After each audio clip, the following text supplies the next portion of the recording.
Sahana vavatu, Sahano bhunaktu, Sahaviryam karavavahai, Tejasvinavaditamastu ma vidvishavahai. Om Shanti Shanti Shanti. Hari Om Shri Gurubhyo Namaha. Hari Om.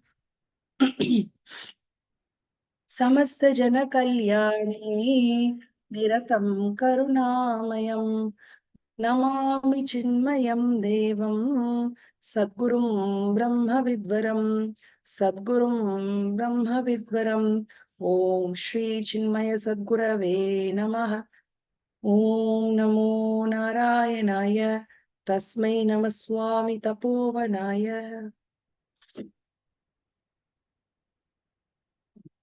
Hari Om. In the previous class, we discussed a very deep, thought-provoking topic on faith. And we discovered through Bhagavan's teachings that we are essentially our faith. Each one of us is our own deep convictions, what we strongly believe in. That's what makes us. And it is reflected in everything we do, in what we eat, our choices, our ideals, our role models, the virtues that we value, our conduct, the way we worship, the way we do austerities, everything. And since our faith is depends on our convictions, right? And convictions is what we have formed. Therefore, we can always reform our convictions. Our convictions can get changed and we can reform our faith. So that is the positive thing about it. And why is it important to reform our faith? Because the nature, the quality of our life is determined upon the nature of our faith. So whom or where we decide to place our faith in will determine the direction of our life. So let's give it a good direction by forming the right faith, by forming our right convictions. And faith is of three types: sattvic, rajasic, tamasic. But we cannot tell what is a sattvic faith, what is a rajasic faith, or what is a tamasic faith. We cannot tell by itself because it's such a subtle thing. Faith is reflected in what we eat and our choices and our worship methods and all such things. Therefore, we can only say that a person of sattvic faith, what kind of food he will prefer, what kind of ideals he will have, whom he will pray to, how he will worship, how he will do austerities, and what kind of charity he will perform, and so on and so forth. Okay, so that is the topic on faith which we saw in the previous session, and as a continuation of it, so we know that we have to reform our faith, and we know that we want to form sattvic faith, which means we need to make sattvic choices. So we are going to discuss about sattvic choices. So certain topics we already discussed, but there is a lot more to it. So we will dwell on that in this session as well. Because Bhagavan Shri Krishna in the second chapter itself, he said, Nitya Sattva Bhava. Make sattvic choices all through your life, in all the aspects of your life, not just in one aspect, not just in food, say you're sattvic, but in your work or in the nature of the work, it is very rajasic, or recreation is very tamasic. It cannot be that way. All our choices, all the various aspects of our life, all through the day, all through our life, we have to form the right habits. We have to make the right choices. And by making sattvic choices, we reform our faith. We strengthen our sattvic faith. And the sattvic faith and the sattvic way of life will help us in our spiritual sadhana, will help us in realizing our own true nature. Because what is sattva? Sattva is purity, and purity draws knowledge, attracts knowledge, or rather it unfolds reveals the knowledge. Therefore, sattvic choices. So today we are going to discuss more upon sattvic choices. So now I'm just going to, because there are a lot of things. See, we saw that in chapter 14, Bhagavan introduced the three gunas. And in chapter 17, Shraddha Traya Vibhaga Yoga, Bhagavan said that we have to perform Yajna Dana Tapaha. So, but Yajna Dana Tapaha itself is of these three types. It is not enough if we do dana. It is not enough if we do austerities. It is not enough if we do our rituals. But how we do it, with what attitude we do it, rather, is more important. A very simple thing, say, you can ask, since you say everything is of the three gunas, what is love? What guna does love belong to? Love. You can answer.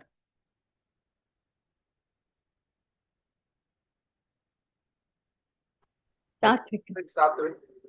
Sattvic. We would tend to say it is sattvic. Yes, it is right. Not that it is wrong, but that love depends on what, on whom. I cannot say I love fish. And then if I do fishing, kill it, fry it and eat it, is that sattvic love towards fish? You know what I mean? So it all depends on whom we love and for what purpose we love. One can say, I love money. Will that become sattvic love?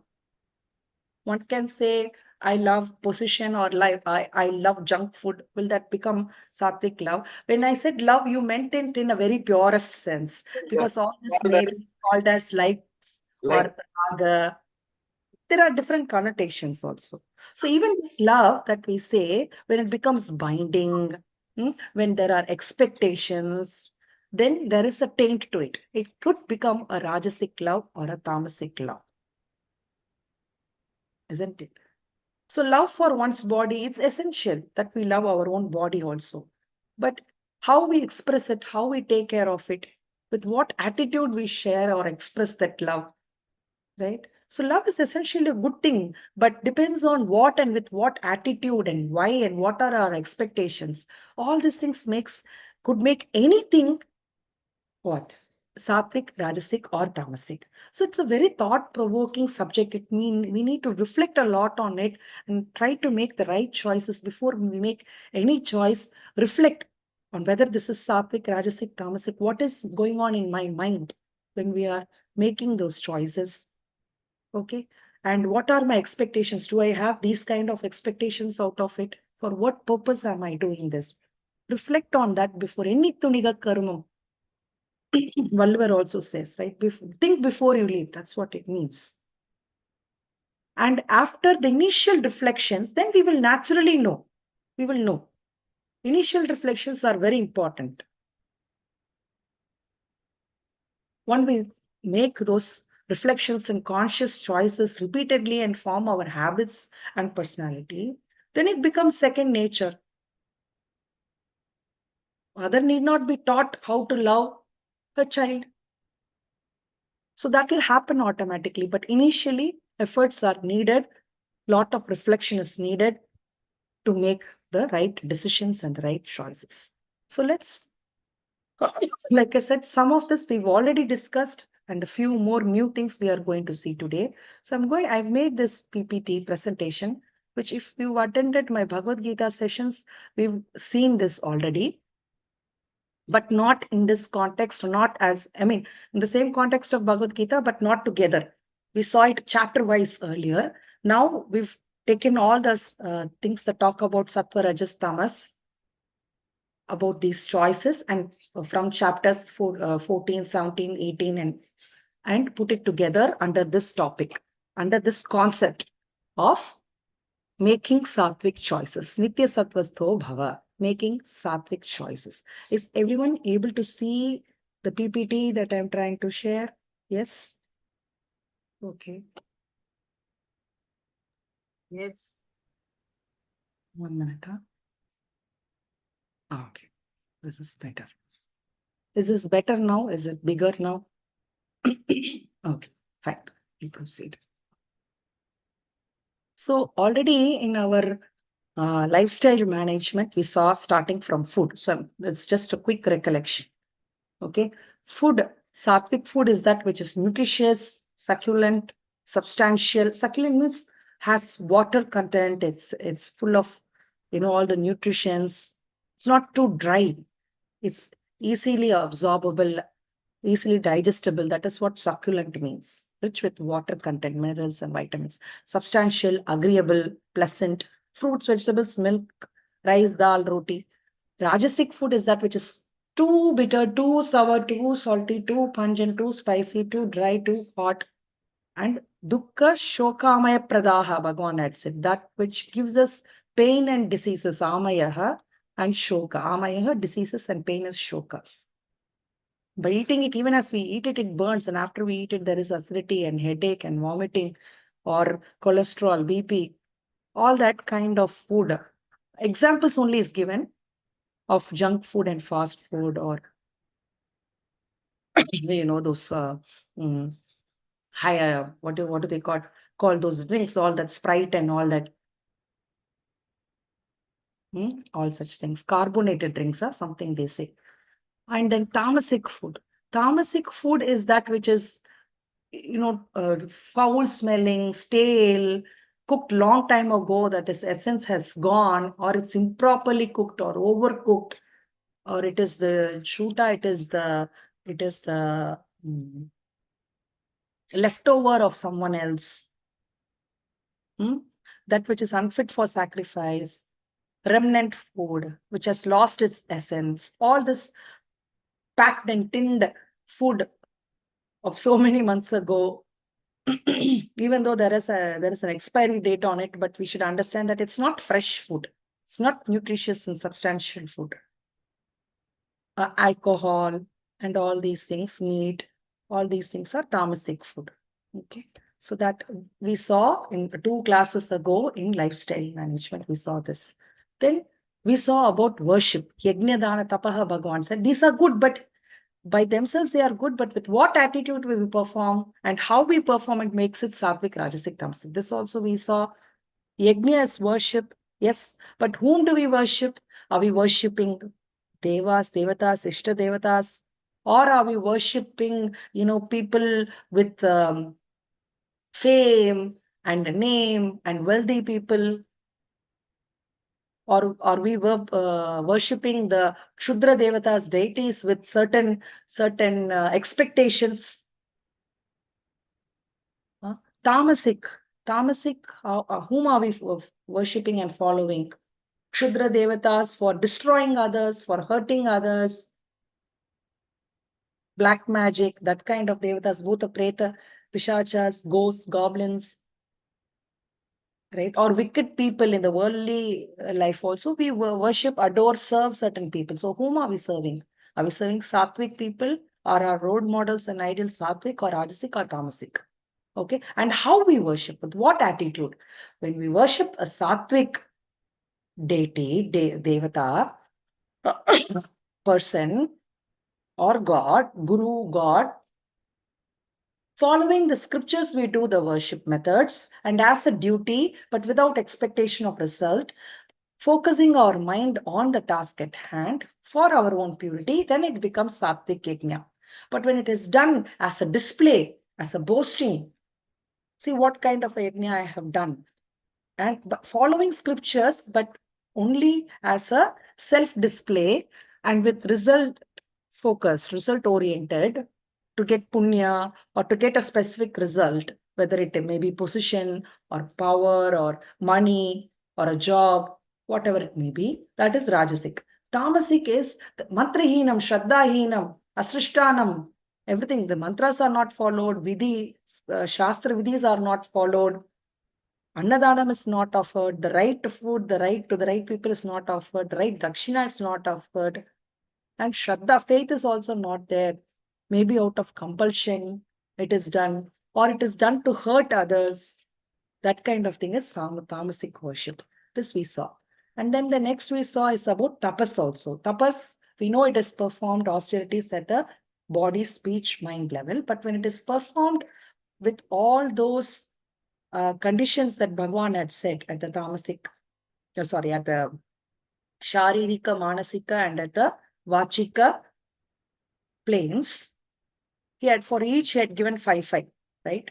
Deva, Vijaguru, Prajna, Pujanam, Shaucham, Arjavam, Brahmacharya, Ahimsa at the body level, right? Anudvegakaram, Vacham, Priyam, Hitam, Satyam, Swadhyaya, Abhyasanam at the Vachika level, at the speech level.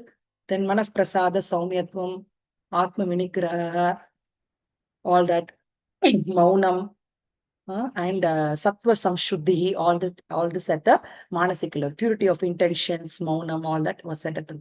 All these 15 things are done with faith and as a duty, because this is the right way of living.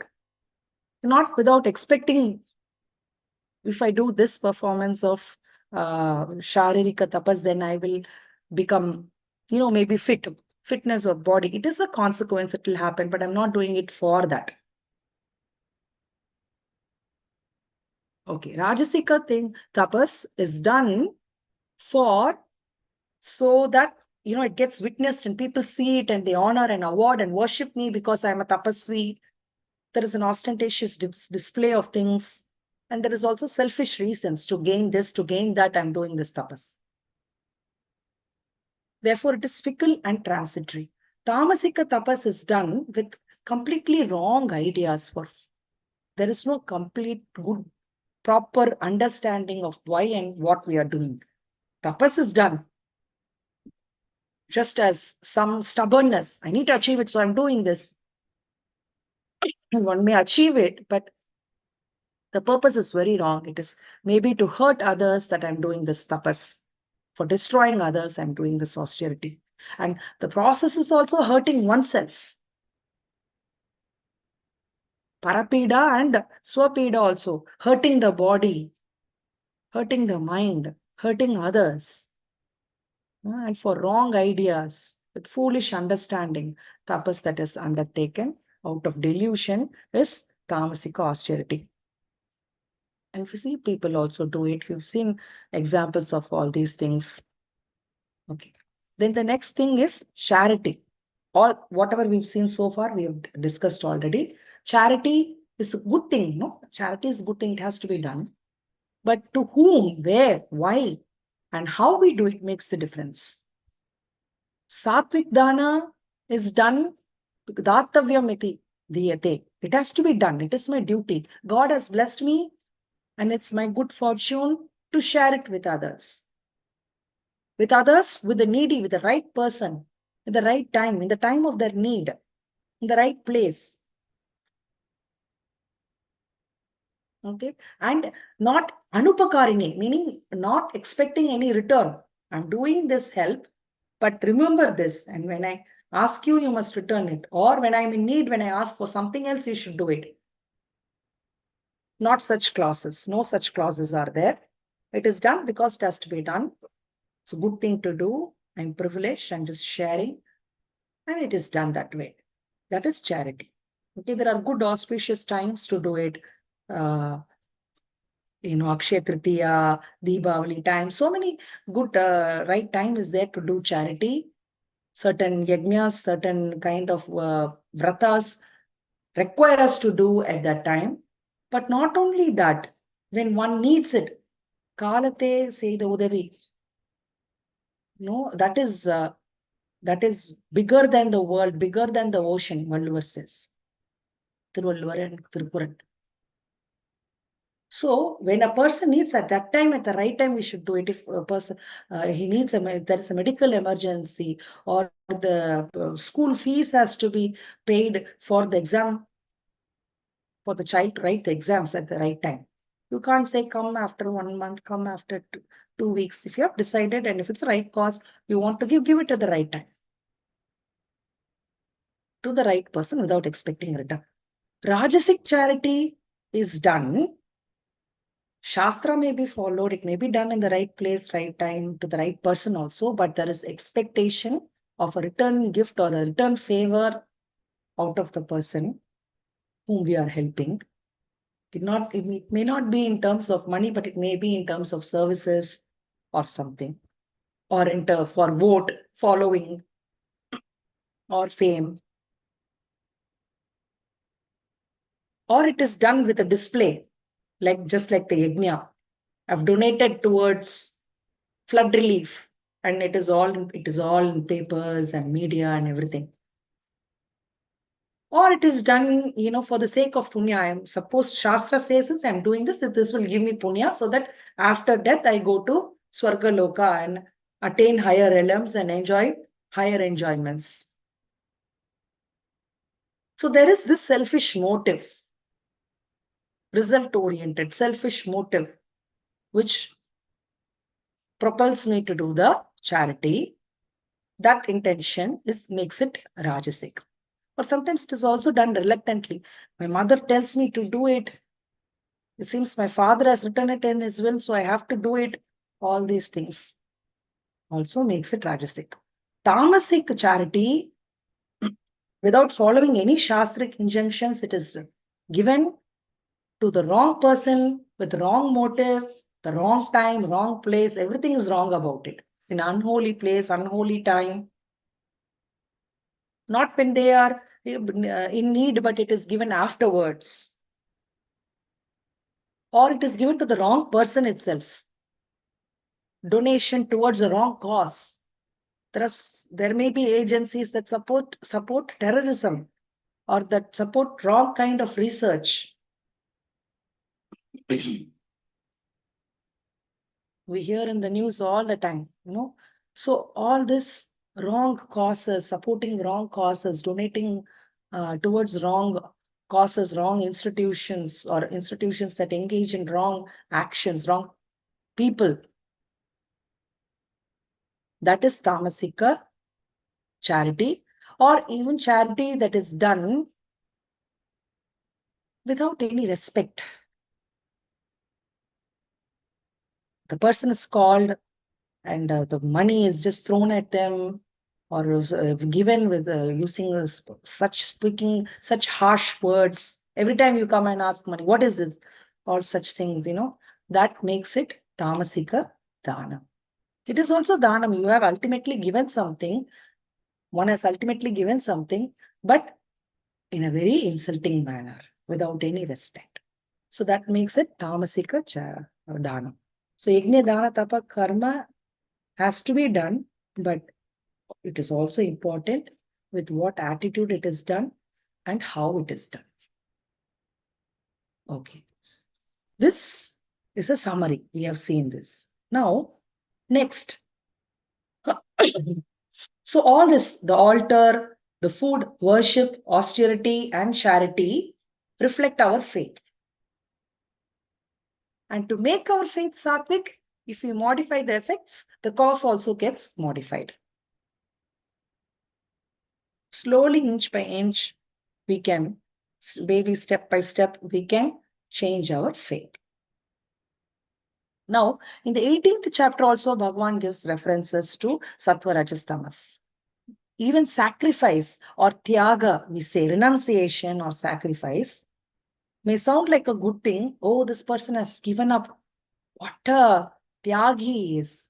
What a sannyasi he is. Yeah, how he was. What kind of life he was living, and he has given up all that luxurious life and living a very simple life. Now, what a great sannyasi, what a great tyagi, one may say, but oneself will know what were the motives behind that tyaga and how it was done, for what purpose. So that motive makes it a sattvic, rajasic, or tamasic. Bhagavan says, doing duties and yajna, dana, tapaha is tyaga, is renunciation. Not that if you run away from karma or your duties, possessions, and family, but you do it because it has come to you, and you do it without attachment, without expectations and attachments to results, without also the doership that I am doing this yajna, dana, tapaha. But it is done because it's a duty and I'm offering it to the Lord. Lord has given me these opportunities and I'm doing it to please Him. That's all. That makes that makes even the karma a tyaga. It makes even the duties and yajna, dana, tapaha as a as a form of renunciation. Also, ultimately, when the duties are done and then the duties leave us, the karma does the tyaga of the person rather. One does not have to give up duties, but the duties give up on him. Okay, it's done. Now I leave. Automatically in age also it happens. Our institutions where we work, there also they say goodbye. Time for retirement. Isn't it like that? Like that. Sattvika Tyaga also will happen. Rajasika Tyaga is what? Giving up duties, giving up actions, thinking that it would be painful, it is burdensome. I don't want to have children. Oh my God, what will happen to my body, my physical body? And all the health complicated. Health, of course, you have to see. I mean, each one's thing, you have to go to the doctor and everything. But for the wrong reasons, giving up actions and duties out of fear of suffering. I can't make these decisions. I don't know how to handle the family. I have to pay for their fees and I have to bring them up and I have to build a house and then pay the loans. So, out of such fear for responsibilities, fear of suffering, because it may be painful or burdensome, giving up actions, responsibilities, families, or positions, that is a Rajasika Tyaga. That's not a Sattvika Tyaga. Tamasika Tyaga is abandoning obligatory duties itself. And giving up because of delusion. There is no proper understanding of what is the sannyasa, why one should take up sannyasa, whether one is fit for sannyasa. All such understanding is not there. Shastra or guru is not consulted. Just taking up. Oh, I saw this movie or I read this thing in the book. By myself, I have come out of this conclusion that this world is a delusion and I'm giving up everything. And who gave you sannyasa? I've given up myself sannyasa. I've given up myself this name.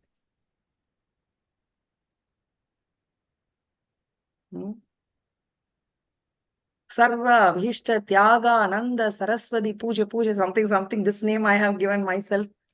Whatever. And it is done so that people will worship me, so that I become a center point of attraction.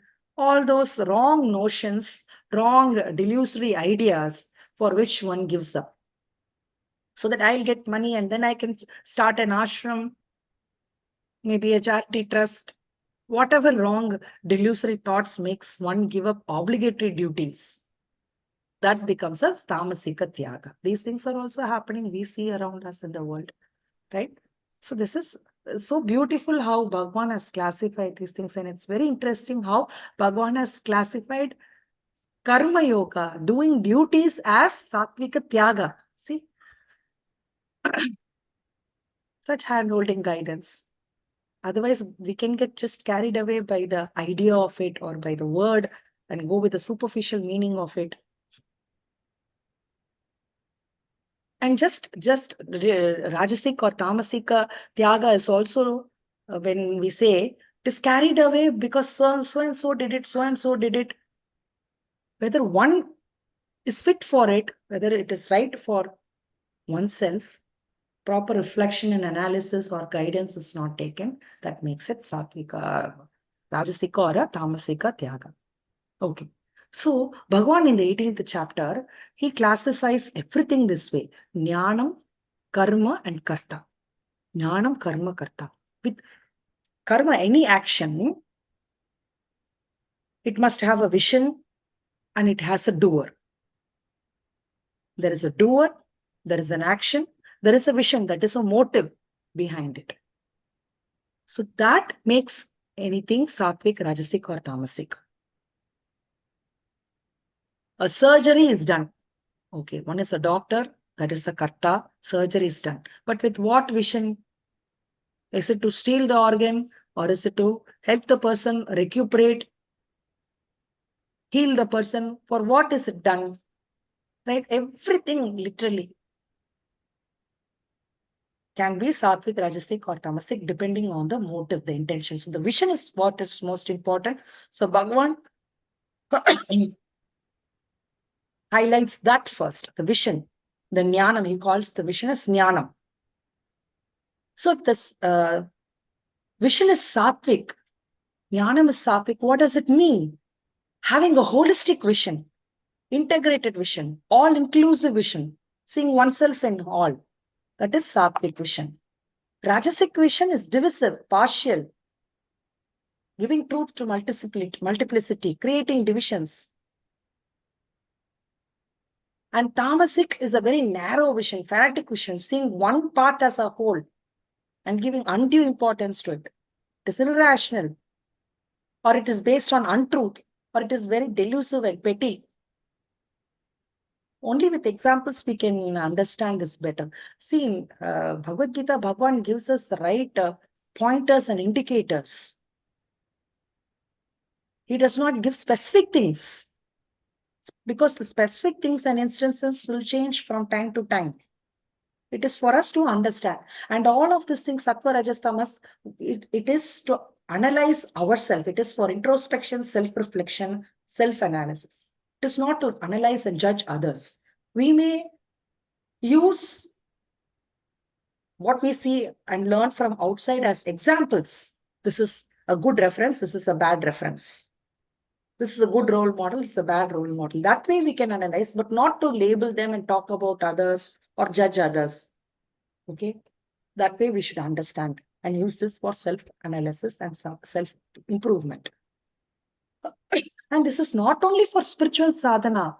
This sattva, rajas, tamas, the understanding of it, the analysis of it, and following it is very crucial in life, in the family, in the society, in the institution. A sattvic leader has to have a sattvic vision for his institution, for his organization. So what will that person have, that sattvic vision, for example, in an institution? What would it mean? When we say holistic vision, integrated vision, all-inclusive vision, it means the leader has definitely a clear understanding of each one's role, each one's positions, roles, and responsibilities. But at the same time, he is able to bring everyone together and practice equality. The hierarchy is maintained. However, each one is given the due importance. That is holistic vision.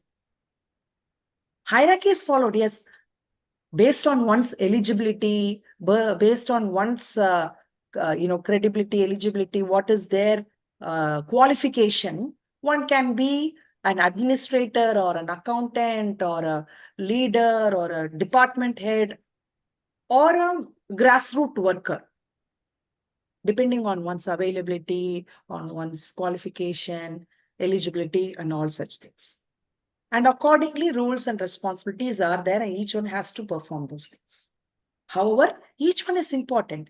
If you place it as a pyramid, you place the grassroots workers, the laborers you called, or the field workers you call at the bottom level. Then you go up further and further. Then there is this administrative, then there is this executive committee. Then all above that are the sponsors, the trustees, whomever. Yes, that pyramid of hierarchy is there, the decision making is there, work order is done that way, reporting is done this way, that is all understood. But each one is important.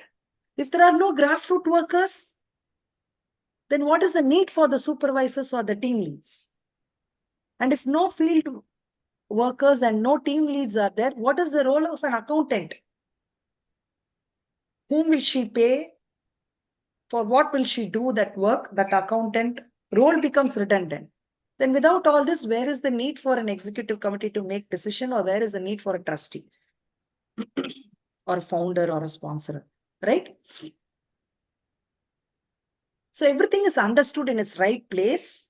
Due importance is given. But person to person, as individual to individual, everybody is important. Everybody is equal.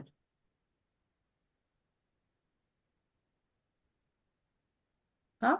that due remuneration is given, due allowances are given, and on occasions and celebrations, everybody is treated equally. Everybody is there together as one family, and everybody is also given the same vision. Even the worker at the grassroots feels, I'm here as a representative of this vision, as a representative of my founder, as a representative of my company. I am my company. I am Chinmaya Mission. Each one feels, right from the person who sweeps and cooks or is a watchman to the trustee, everyone feels, I am my institution.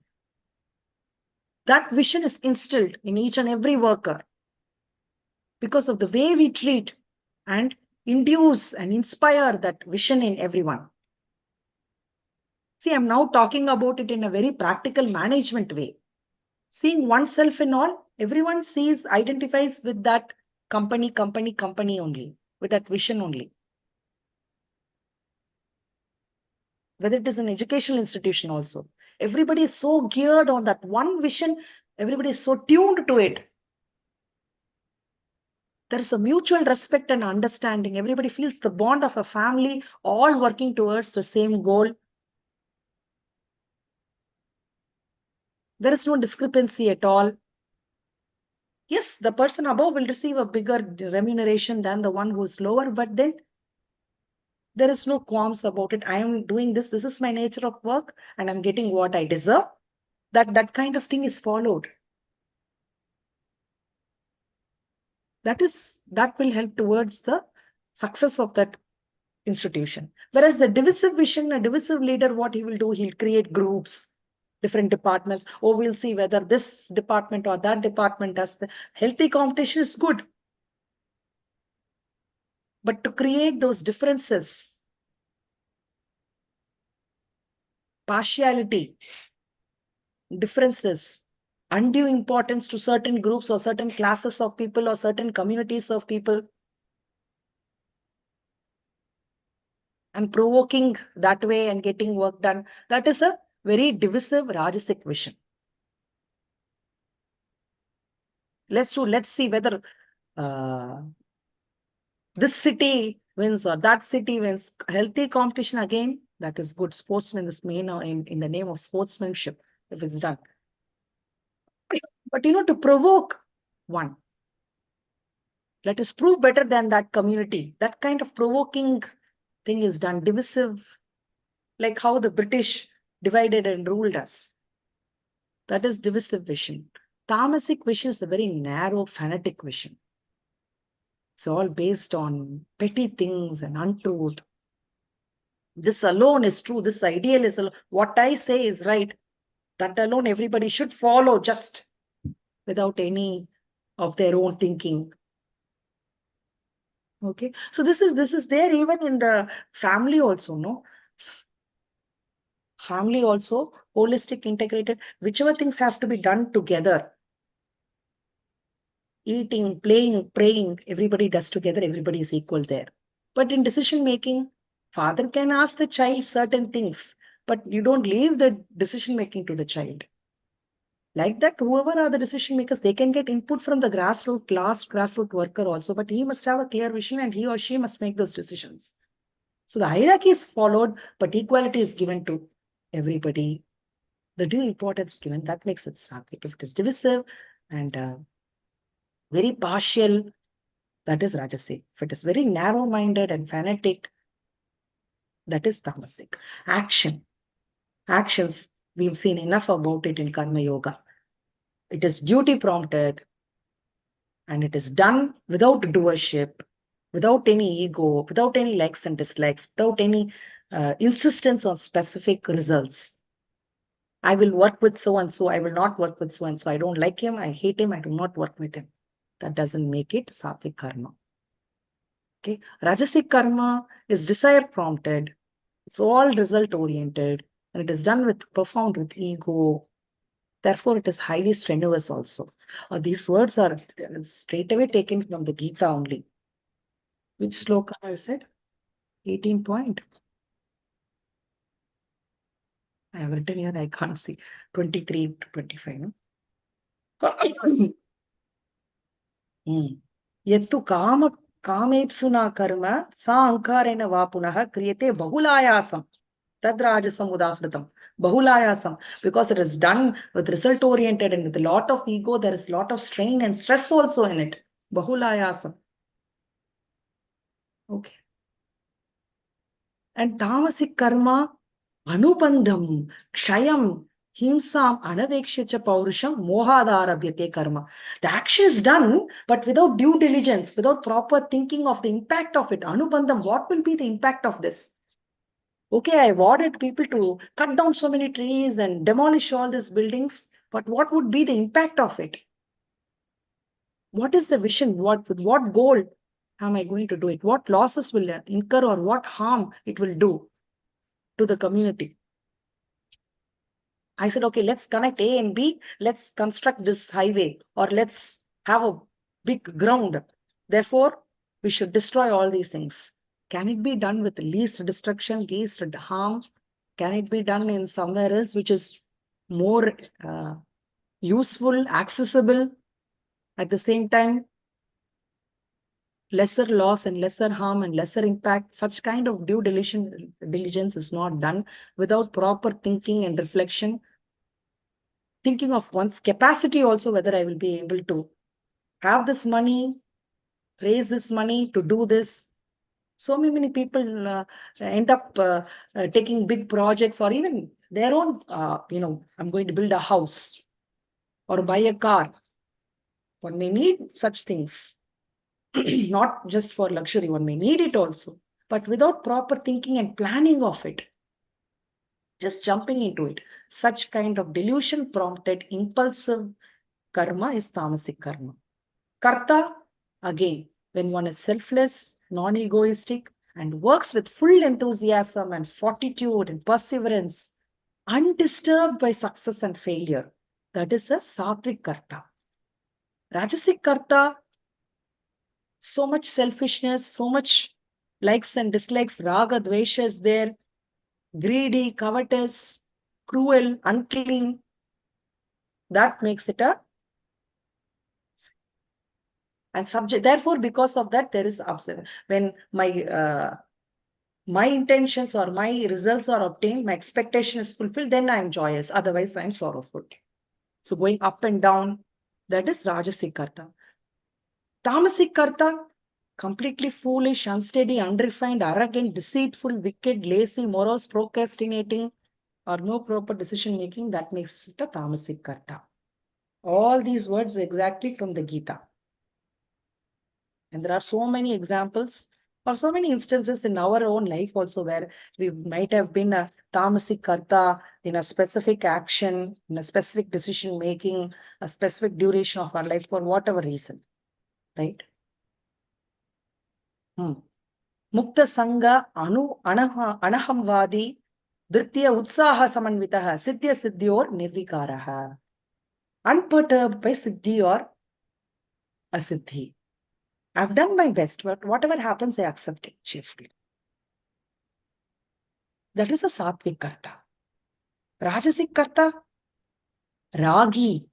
Ragi, there is so much like attachment, hatred, karma pala premsuhu, expectation on result, lubdaha, greedy, himsatmakaha, cruel also. To fulfill one's own selfish desires, one can become cruel and hurting others, ashuchihi, unclean, Harshashokanvidaha, therefore naturally subject to joy and sorrow because not everyone's expectations will be fulfilled all the time.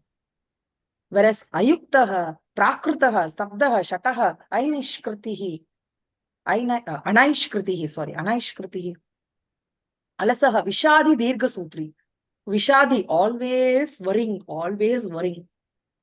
in grief all the time. Working also, taking up an action also, doing it also, never satisfied, never cheerful.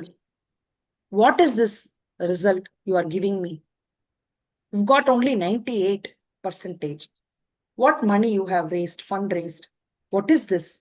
I wanted so many crores. So ever morose, grieving while doing it, after doing it, before taking up that action, or procrastinating, dirgha sutri, alasaha, lazy person, ayuktaha, unfit, Prakritaha, very, very uncultured. Stabdaha, at the same time, arrogant and stubborn. I've taken it, I should do it.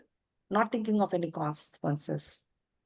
Shataha, Anaishkriti, that is all deceitful, wicked, trying to hurt others. That is Tamasika Karta. On this Sattvika Karta or Sattvika Karma, from a recent satsang with Guruji, this question was raised to Guruji, saying,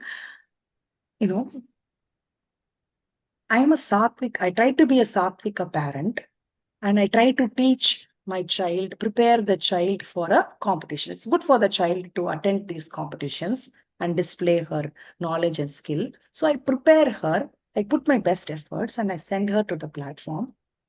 Then I wish there is no expectation. The child performs also, and if she gets a prize, then I'm happy. If she does not get a prize also, then I try to say that, okay, it doesn't matter. That doesn't matter. I try to accept it. When I try to accept even the failures or the seeming failures, also as prasad, and I try to accept it, what happens? Naturally, my effort the next time is not full. I try to think it doesn't matter whether you win or lose, whether the competition is won or lost. When that attitude sets in, then my efforts, my inputs is reduced. This was a very interesting question, very practical question. One has tried it and one is facing it. That's why a guru is also needed. No, the Guruji explained it so beautifully. He said, first of all, our understanding of what results to expect itself is wrong, he said. Secondly, he said, to frame that success or failure of the child as the success or the failure of oneself also is wrong. Thirdly, he said, you may be saying I'm doing it without expectations. I want to do without expectations, but that knowledge has not been assimilated. You're doing it because you heard it. Bhagavad Gita says it, Krishna says it, Guruji says it, so I should not expect any results. That kind of thing is there, but it is not coming from the heart because the knowledge has not been assimilated. That is the root cause problem, he said. Okay, so let's see that from that angle. So what it means is, what should be the result? The result is, yes, I'm preparing the child for the competition, but what result, for example, if it is a poem reciting. I've taught this poem to the child to the best of my ability. The child has given its best in learning it. The child has given its best in performing it.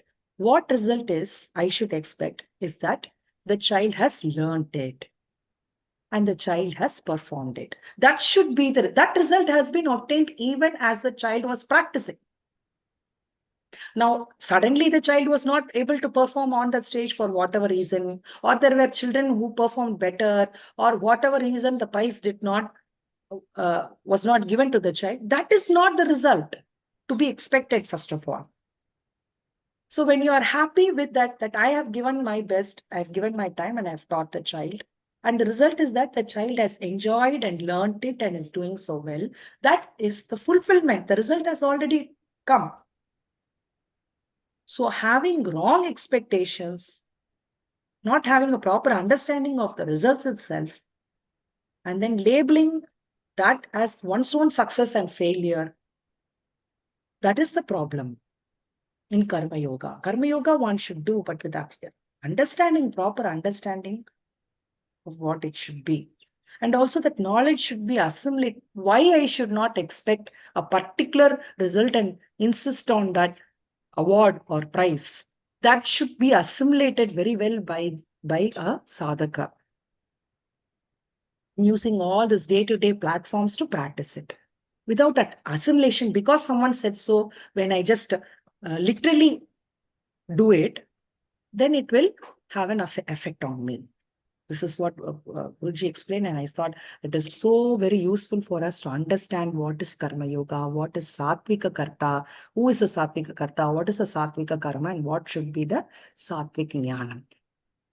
Okay, so little bit more I had. Unfortunately, I don't have the time. I've run out of time already.